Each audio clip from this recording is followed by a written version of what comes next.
Alors François, pouvez-vous nous parler du tantra? Alors, le tantra, c'est la question piège. Pas pour vous, pas pour vous. Dans les années 70, quand nous étions une bande de garnements qui avait créé les journées de Zinal en Suisse, sous l'égide de l'Union européenne et de Gérard Blitz, notre regretté fondateur du Club Méditerranée, quand on s'abordait et qu'il était question de cette mystérieuse technique du tantra, nous nous disions tantra, tantra pas. Donc je fais ce mauvais jeu de mots, je l'évacue, on n'en parle plus. Qu'est-ce qu'on peut dire du tantra? D'abord que c'est un ensemble de textes énormes, dont seulement une petite partie a été traduite, et même en Inde est connue. Tantra veut dire, étymologiquement, la chaîne d'un tissage. Il y a donc cette idée de quelque chose qui se tisse dans le quotidien. Ça, c'est la base à ne pas oublier. Après, le mot évolue et veut dire livre, comme biblos a donné Bible en français. La racine tan veut dire étendre. Vous la trouvez dans le français, étendre, détendre, extension, etc. Tension, bon. Tan, tantra. Ça veut dire que c'est une philosophie qui a comme ambition d'étendre à tous les aspects de la vie ce qu'elle enseigne. C'est la base de l'idée.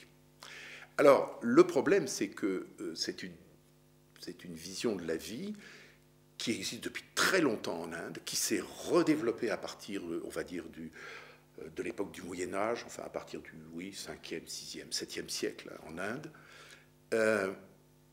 Elle était mal connue, elle était souvent protégée, les maîtres tantriques n'étaient pas forcément connus. Elle n'est pas opposée au brahmanisme, comme on l'a quelquefois dit. Souvent, dans certains villages, le brahman était lui-même un maître tantrique. Mais ce qui est intéressant dans le tantra, c'est que, comme il respecte tout, comme il pense que tout est une voie d'éveil, nous, les Occidentaux, avons été farfouillés dedans pour prendre la sexualité. Ce qui prouve que ça reste une des grandes questions de l'Occident, même si on s'est libéré, soi-disant, depuis mai 68. Ça n'a rien de choquant pour les tantriques. C'est peut-être une des rares visions du monde qui est respectueuse de la sexualité. Ça va peut-être choquer que je dise ça. Elle est profondément respectueuse, comme elle est respectueuse de la nourriture, comme elle est respectueuse de toutes les formes de vie. Par contre, l'idée sous-jacente, c'est donc que chacun des actes de la vie peut être une voie d'éveil. Donc il ne faut pas en exclure. Si je en exclue, je commence à recréer une orthodoxie, une dogmatique, et puis les autres. Donc le tantra respecte ça. Pour expliquer sa démarche, il fait souvent appel, le tantra, par exemple, à des dieux, entre autres à Shiva et à sa Shakti, Parvati, ou sa Shakti, c'est-à-dire son énergie. Donc c'est un couple. C'est très intéressant que ça soit un couple. Alors ça renforce l'idée de sexualité, évidemment. C'est un couple, c'est-à-dire qu'au fond, ce couple veut dire quoi? Shiva va représenter l'énergie en statique, c'est-à-dire la conscience, et sa Shakti va représenter la conscience en action. L'énergie.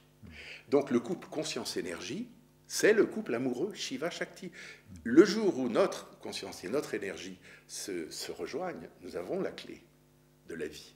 On le voit bien, c'est pour ça qu'on fait des exercices, pour ça qu'on se bouge, parce que notre conscience en a besoin. À l'inverse, si on ne prend pas conscience, si on fait les choses sans être présent, ça ne sert à rien.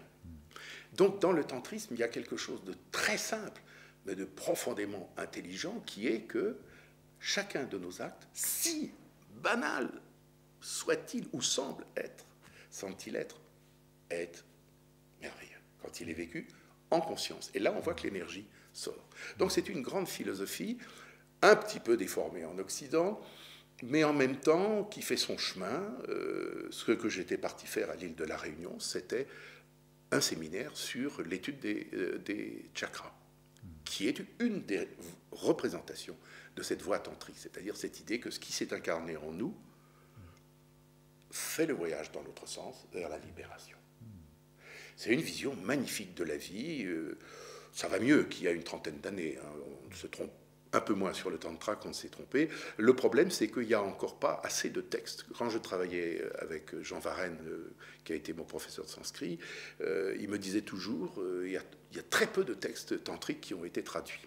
Un des grands spécialistes en Occident a été ce fameux Anglais, Sir John Woodroffe, qui signait Arthur Avalon, qui a traduit, mais malheureusement simplement en partie, puis il a mélangé les chapitres après, La puissance du serpent, qui est un texte magnifique qui s'appelle le Shat Chakra Nirupana, et qui est la base de l'étude des chakras. Et c'était un homme très très bien, Sir John Woodroffe. Alors il était assez étonnant, c'était un fonctionnaire de l'Angleterre qui vivait en Inde, et le soir, il revêtait une grande tenue blanche, il était accepté dans les cercles tantriques, et il étudiait avec eux. Et nous lui devons des textes qui n'ont pas pris une ride, mais ça n'a pas tant avancé que ça. Même si beaucoup de gens maintenant s'intéressent, se posent la question, se disent tantriques ou se disent, vous voyez, il faut être à la fois ouvert et prudent sur ce sujet, parce que on touche, évidemment, on touche aux forces les plus profondes de la vie, parce que dans le tantra, tout est pris en compte, y compris l'épreuve de la mort, y compris la souffrance, y compris la maladie, y compris le sexe, y compris l'alcool, y compris toutes les drogues. Ça ne veut pas dire qu'on les prend, ça veut dire qu'elles sont acceptées à certains moments donnés, quand on est capable de le faire. Est-ce que le tantra a été aussi une sorte de creuset qui a reçu différentes influences entre la Chine, l'Inde, etc. À l'heure actuelle, il est accepté cette idée que le tantra a servi probablement de pont entre l'Inde traditionnelle et yogique et le taoïsme chinois. D'ailleurs, quand on étudie le taoïsme, il y a des formes de yoga qui sont très proches du yoga de l'Inde.